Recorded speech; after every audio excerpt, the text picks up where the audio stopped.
Deux influents sénateurs américains ont saisi Anthony Blinken, le secrétaire d'État américain, exprimant leurs inquiétudes sur le processus électoral congolais.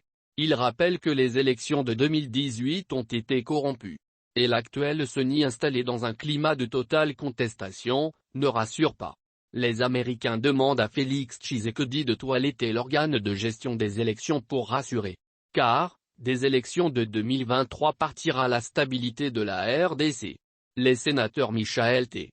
Mako, membre de la Commission des Affaires étrangères de la Chambre des représentants des États-Unis d'Amérique, et son collègue Gregory Meek, président de ladite commission, se montrent préoccupés par l'évolution peu rassurante de la démocratie électorale en République démocratique du Congo. Dans une correspondance datant du 16 mars 2022 adressée au chef du département d'État américain à destination des autorités congolaises, il rappelle que les élections de 2018 n'étaient ni libres ni justes et ont été entachées d'actions corrompues et antidémocratiques.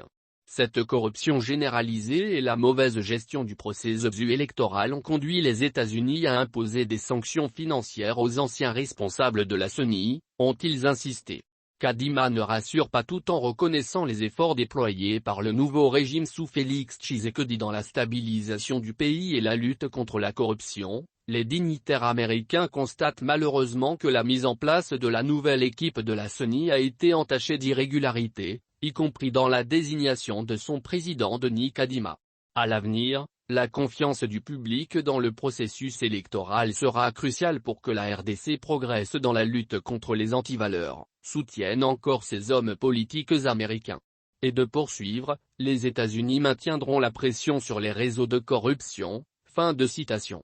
En dépit du balai diplomatique observé chez Denis Kadima, les Occidentaux ne semblent pas convaincus de sa capacité à fédérer toutes les sensibilités sociopolitiques de la RDC vers des élections paisibles. Si les Américains demandent davantage d'efforts dans la construction de la transparence électorale, il convient d'en conclure que l'actuelle équipe de la CENI n'inspire pas confiance.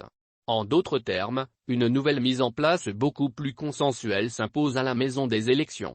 Mieux, un dialogue électoral est indispensable pour baliser la voie des élections crédiblement transparentes et rassurantes.